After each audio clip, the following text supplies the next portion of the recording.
şöyle gireyim. Şimdi şu an ilk önce şöyle bir cümle kurayım. İslam dünyası diye bir yer yok birincisi. Birincisi bunu bilelim. İslam dünyası 2 asırdır köle. İslam dünyası İslam'ın şekillendirdiği bir dünya değil. Sömürgecilerin şekillendirdiği bir dünya. Yapma ya. 10 dakika gitti. Sömürgecilerin şekillendirdiği bir dünya. İslam'ın şekillendirdiği bir dünya değil. Sömürgecilerin, işte İngilizlerin, Fransızların bilmem ne falan filan şekillendirdikleri bir dünya. Bağımsız değil. Yani onu söylüyorum. Neden? Şu an 2. büyük medeniyet krizini yaşıyoruz. Bunu unutmayalım. Tarihte 1. medeniyet krizini, 1. büyük medeniyet krizini 13. 14. yüzyılda yaşadık. 1258 Bağdat'ın düşmesiyle birlikte İslam dünyası harab-ı turab oldu. Bağdat İslam dünyasının kalbiydi. Dolayısıyla Bağdat gitti. Dolayısıyla İslam dünyası gerçekten tarihten çekilen çok tehlikeli bir sürece girdi. Bu tehlikeli süreci, İslam dünyasının parçalanmasını, 1. büyük medeniyet krizini nasıl açtık? Karadağ Hoca dikkat çekti. Yani güzel, hoşuma gitti açıkçası. Yani 11. yüzyıldan itibaren hazırlık yapıldı. 11. yüzyıldan itibaren özellikle Nizamiye medreseleriyle birlikte bir hazırlık yapıldı. Gelen tehlike görüldü. Gelen tehlike, İslam dünyasına gelen tehlike görüldü. İslam dünyası, şöyle bir şey söyleyeyim. Kısaca bakın, İslam'ın, Hazreti Peygamber'in aleyhissalatü vesselam irtihalinden itibaren İslam bütün Arabistan Yarımadası'na yayıldı. 23 sene. Hazreti Ömer'in, Hazreti Osman'ın, Hazreti Ali de dahil edebiliriz. Vefatıyla birlikte yarım asırda İslam doğuda Pasifik'e, batıda Atlantik'e kadar yayıldı. İslam'ın ilk bir asırında İslam bütün medeniyetlerle temasa geçti. Bütün medeniyetlerden hepsinden beslendi ve hepsini besledi. Bu çok önemli bir şey. Bir asırda, yani Avrupalılar bunu beceremediler. Avrupalılar, Hristiyanlık mesela İslam'dan 6 asır önce tarih sahnesine çıktı. Ancak 9. asırda kendi köklerine dönüş yapabildi. Bizim üzerimizden, Greklere bizim üzerimizden gidebildi. İlk bir asırda bütün medeniyetlere, Çin medeniyetine, Hint medeniyetine, Mısır medeniyetine, Mezopotamya havzasındaki medeniyetlere falan hepsine temasa geçti ve onlardan etkiler aldı. Felsefe üzerinden, başka mitoloji üzerinden acayip bir şekilde etkiler aldı. Akidede bir arızalanma oldu. Akidede bir sakatlanma falan oldu. Ama 2. asırda, bu önemli bir şey, İslam'ın 2. asrında bütün İslam ilimleri tedvin edildi. 3. asra geldiğinde ne oldu? 3. asra geldiğinde İslam bütün medeniyetlere meydan okudu. 3 asırda bir din nasıl mükemmel bir medeniyete dönüşüyor ve bütün medeniyetlerin hepsinden besleniyor, hepsini besliyor. Avrupalılar gibi önüne gelen bütün kültürleri, medeniyetleri imha etmeye kalkışmıyor, ihya etmeye kalkışıyor. İnşa etmeye kalkışıyor. Hayat veriyor. Hayat iksiri sunuyor. Bu dehşet bir şey. Bu ne demek biliyor musunuz? Yani Avrupalılar da zaten bizim üzerimizden kendi köklerine gittiler. Köklere inemezseniz göklere yükselemezsiniz. Köklere ineceksiniz. En dip, en kök fıtrat. Yaratılış. Elest bezmi. Kök elest bezmimiz için. Dolayısıyla tarihi olarak da aynı şekilde ne kadar köklere inerseniz o kadar başarılı bir yolculuk yapma ihtimaliniz olabilir. Şimdi ortaya çıkan manzaraya baktığımızda şu an buraya geliyorum. Şu an 2. büyük medeniyet krizini yaşıyoruz. O 1. medeniyet krizini nasıl açtık?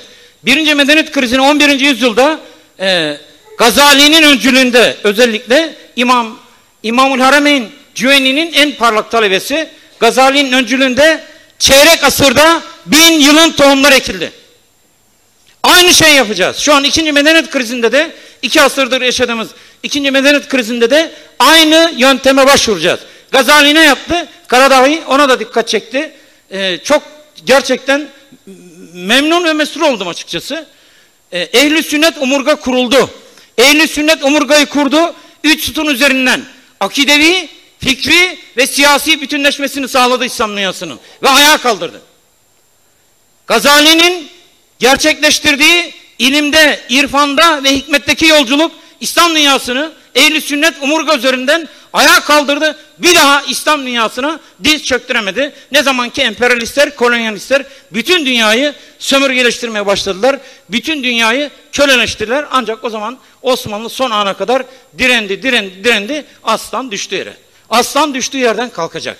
Bunu da unutmayalım. Aslan çünkü düştüğü yerden kalkar. O düştüğü yer neydi? O düştüğü yer İttihad-ı İslam'dı. Hilafetti, Abdülhamit'ti. Yani Abdülhamit neydi? Bütün İslam dünyasının ruhuydu. Dolayısıyla öncüsüydü. Bütün kalbi bütün Müslümanlar için atan bir adamdı. Kalbi bütün Müslümanlar için atan bir adamdı. Bütün mazlumlar için atan bir adamdı. O yüzden Osmanlı tarihinin en büyük sultanlarından biridir Abdülhamit. Belki de en büyüğü. Yani en zor dönemde geldi ve muhteşem bir tecrübe ortaya koydu ve bizim İslam dünyasının toparlanmasının yolunun el ulema ve resetül enbiya. Bu hadis çok rehberlik etmiştir. Bizim İslam medeniyetinin şekillenmesinde bizim alimlerimizi yetiştirmemiz lazım. Entelektüellerle, akademisyenlerle, gazetecilerle falan bir yere gidemeyiz biz. Yani bizim önümüzü açacak insanlar ilim yolculuğu yapacak. Alim, irfan yolculuğu yapacak. Arif, hikmet yolculuğu yapacak. Hakimdir. Tamam mı? Bunlar kim? Bu Gazali'dir, İmam Rabbani'dir. Ne bileyim işte Razilerdir. Geliyorsun Hazreti Mevlana'dır. Ahmet-i Hani'dir falan. Yani bu şey uzatmaya gerek yok. Şimdi bizim ama burada şöyle bir sıkıntı var. Yani medrese tarihte geliştirilmiş en mükemmel eğitim formudur. Tarihte geliştirilmiş en mükemmel eğitim formudur. Yani ben bunu yapıyorum. Ama medreseyi yeniliyorum. Medreseyi Medeniyet Tasavvur Okulu diye bir şey kurdum. 81 vilayette 60 küsur ülkede şu an eğitim veriyoruz. Yani bu eğitimde medeniyetler tarihini öğretiyorum, düşünce tarihini öğretiyorum, felsefeyi öğretiyorum, estetiği öğretiyorum, mimariyi öğretiyorum, fıkıh öğretiyorum, fıkıh usulünü öğretiyorum, hadisi öğretiyorum, hadis usulünü öğretiyorum, sinemayı öğretiyorum, müziği öğretiyorum. Yani tam bir medeniyet tasavvur okulu. Dünya çapında yeniden büyük Gazalileri, Razileri, İbn Arabileri, Yunusları, Mevlana'ları yetiştiremediğimiz sürece ayağa kalkamayız. Yani bizim yaşadığımız ikinci büyük medeniyet krizi Müslüman 3Z diyorum ona. Müslüman zihninin çökmesi, Müslümanca yaşama zemininin çökmesi ve Müslüman zamanının çökmesidir. Yani Müslüman zihninin çökmesi Mekke'nin çökmesi demektir. Mekke'de Müslüman zihni, Müslüman şahsiyeti inşa edildi, Müslüman dili inşa edildi. Medine Müslümanca yaşama zeminin inşa edildiği yerdir. Dolayısıyla Medine'de çöktü. İstanbul'a bakın, Diyarbakır'a bakın. Bu şehrin ne kadar Müslümanların şehri olduğunu gösterecek çok az alamet var. Medine çöktü. Medine çöktüğü için Mekke'nin çöktüğüne hükmedebilirsiniz. Medine çökmüşse medeniyet çökmüştür. Tamam mı? Mekke artı Medine eşittir medeniyettir. Yani Mekke Müslüman zihninin inşa edildiği yer, Medine Müslümanca yaşama zemininin inşa edildiği yer, medeniyet zamanın, Müslüman zamanının zamana hükmettiği yerdir. Çağı, zamanı, dünyanın kaderini şekillendiren insanların Müslümanlar olduğu andır. Çağa Müslümanların hükmettiği zamandır. Şu an çağa Müslümanlar hükmetmiyor. Tam tersine çağ Müslümanlar için ağa dönüşmüş durumda. Buradan nasıl çıkılacak? Müslüman zihnine ulaşılarak. Dolayısıyla Müslüman zihnini kim inşa edecek? Alimler. Yani zihnimizi çağdaş hurafeler çöplüğünden kurtaracaklar. Şu an dönüşmüş durumda çağdaş hurafeler çöplüğüne. Onun için şöyle toparlamaya çalışayım. Kitap okumayan meydan okuyamaz. Eğer bir dünya kurulacaksa kesinlikle ilmiye, kalemiye, sevfiye üzerinden kuracağız. Hadis suresi 25. ayette bize anlatıyor değil mi Allah Teala? Yani venzelnel mizane, venzelnel kitabe, venzelnel mizane, venzelnel hadide. Yani kitap Mekke süreci, mizan Medine süreci, hadid medeniyet sürecidir. İlmiye, kalemiye, sevfiyedir. Yani ilk önce ilmiyeyi inşa edeceksiniz. Ondan sonra o kalemeye dönüşecek, kalemeyi inşa edecek. O da sevfiyeyi inşa edecek. Yani bu üç sütun inşa edilemezse özellikle ilmiye bütün diğer ikisini de şekillendiren bir sütundur. Kesinlikle toparlanamayız. Ayağa kalkamayız. Dolayısıyla benim bitti galiba. Şöyle bir iki cümleyle özetlemeye çalışayım, toparlamaya çalışayım. Şimdi ben bizim yaptığımız çalışmaya dijital nizamiye dedim. Yani yaptığımız iş o. Yani onun için dünyayı iyi tanıyacak, Zülcenahen olacak. Fussilet suresinin 53. ayeti. Fussilet suresi Enfis ve Afak ayeti. Ben bunu üniversitede 1984 yılında okurken, üniversitede talebeyken sinema tahsili yapıyorum, tamam mı? Dolayısıyla bu ayeti okudum, nüfuz etmeye başladım anlamına, kafayı yedim. Uykularım kaçtı. 1984'ten 2017'ye kadar ben sabah namazından önce okumadım. Bu ayet sarstı beni. Mahvetti. Yani bir ayet bir insanı bu kadar mı sarsar? Yani Hazreti Peygamber'in yaşadığı bir şey var. Hud suresi beni ihtiyarlattı dediği şey değil mi? Yani bu önemli bir şey. Hud suresindeki o malum Festakim kema emirte ayeti. Yani ben onu anlamaya çalıştım yıllarca. Dedim ya nasıl olur? Yani bir şey nasıl ihtiyarlatır? Peygamber üstelik de. Dedim ki biz nasıl Müslümanlarız ya falan. O ayet enfüs ve afak ayeti. Yani enfüs dikey eksen Mekke süreci, afak yatay eksen Medine süreci. Dolayısıyla bunun ikisinin toplamı bizi medeniyete götürecektir. Yani ilk önce yolculuğu içimize yapacağız, kendimizi inşa edeceğiz. Yani ülkemizi, coğrafyamızı dolayısıyla İslam dünyasını ayağa kaldıracağız. Dünya şu an, son cümleleri kuruyorum. Dünya şu an çok büyük bir felaketin eşiğinden geçiyor. Batılılar 3 asırdır dünyayı hükmediyor. 1648 Westfalia Anlaşması'ndan itibaren bütün dünyayı sömürgeleştirdiler. Bütün kıtaları sömürgeleştirdiler. Tanrı fikrini yok ettiler. Hakikat fikrini yok ettiler. Tabiatı delik deşik ettiler. Bütün medeniyetlerin kökünü kazıdılar. Bütün dinleri fosilleştirdiler ve dünyayı cehenneme çevirdiler. Ben şunu söylüyorum.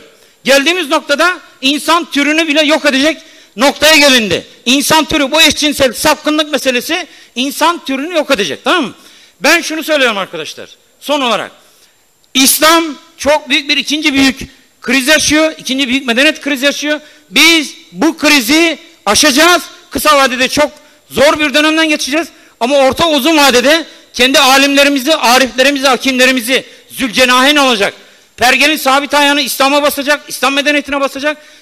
Pergel'in hareketli ayağına bütün dinlere, bütün kültürlere, bütün medeniyetlere ulaşacak. Zülcenahen alimleri, arifleri ve hakimleri yetiştirdiğimiz zaman bizim önümüzde kimse duramaz. O yüzden şunu söylüyorum. Belki de eğer biz yeniden ayağa kalkabilirsek inşallah olacak. Çünkü dünya coğrafyasına baktığımızda Çin bitti. Çin kapitalistleşti ve bitti. Çin medeniyeti işte geliyor diyorlar, Çin medeniyeti bitti, kendini inkar ediyor, kapitalistleşiyor, yok oluyor. Çin ruhu yok oldu. Hint bitti. Japonya'yı konuşmuyorum, Afrika perişan durumda. Latin Amerika'nın adı yok. Ne Latin ne Amerika. Sadece İslam dünyası yeniden ayağa kalkma ve insanlığı ayağa kaldırma potansiyeline sahip. Kur'an-ı Kerim ortada, sünnet senedi ortada, dolayısıyla kaynaklarımız ortada, hepsi sapasağlam. Müslümanlar çürük. İslam Müslümanlarını bekliyor. İslam Müslümanlarını bekliyor. Müslümanları ayağa kaldıracak alimlerini, ariflerini ve hakimlerini bekliyor. Müslümanları nasıl ayağa kaldıracak? Bir, tevarüz. İki, temellük. Üçüncüsü, temessül yöntemiyle menheç. Tevarüz, insanlığın birikimini, vahyin birikimini tevarüz edecek. Dolayısıyla temellük, özümseyecek. Dolayısıyla temessül, temsil edecek. Bütün insanlığı sunacak. Şunu söylüyorum. Eğer bizim sorunumuz şu. 2 asırlık sorunumuz, ikinci büyük medeniyet krizinde, son cümlem, çok bağışlayın. İkinci medeniyet krizinde yaşadığımız sorunu 2 kelimeyle özetleyeyim. Çok acayip güzel cümleler göreceksiniz. Teslimiyet ve temsiliyet sorunu. 2 asırdır yaşadığımız temel sorun, Haznevi hocamın da benzer gözlemler yaptığını gördüm. Temsiliyet ve teslimiyet sorunu. İslam'a hakkıyla teslim olamadığımız için İslam'ı hakkıyla temsil edemiyoruz. Ve Müslümanları temsil edecek kurumlar kuramıyoruz. Müslümanlar perişan durumda, paramparça durumda. İlk önce zihnin Müslümanlaştırılması lazım. Sonra zeminin Müslümanlaştırılması lazım. Sonra İttihat-ı İslam vesaire gibi çalışmaların üzerinde kafa yorulabilir. Eğer biz bunları yapabilirsek, kendi öncü kuşaklarımızı yetiştirebilirsek, öncü kuşaktan kastettiğim sahabe nesli. Yani alim, arif, hakimleri ben sahabe olarak tarif ediyorum. Sahabeden süt emmiş insanlar bunlar. Dolayısıyla bu dünyada yaşayan ama bu dünyayı yaşamayan, bu dünyayı aşacak insanlar, bu dünyayı aşacak insanlar, bu dünyanın ayartısını vesaire aşacak insanlar. Dolayısıyla eğer biz bu öncü kuşakları yetiştirebilirsek, şunu söylüyorum. Geçmişte 1300 yılda, asr-ı saadeti tabii ki dışarıda bırakarak konuşmak lazım. 1300 yılda, 1400 yılda ortaya koyduğumuz birikimden daha mükemmel, daha bütün insanlığı ayağa kaldırabilecek İslami bir birikimi, İslam medeniyetinin atılım yapmasını, sıçrama yapmasını, bütün insanlığı kendine gelmesini, getirmesini sağlayabilecek, fıtratına dönmesini sağlayabilecek, herkese hayat hakkı tanıyabilecek, bütün dinlere, kültürlere, medeniyetlere hayat hakkı tanıyabilecek daha mükemmel bir medeniyet tecrübesi ortaya koyabiliriz. Çok teşekkür ediyorum.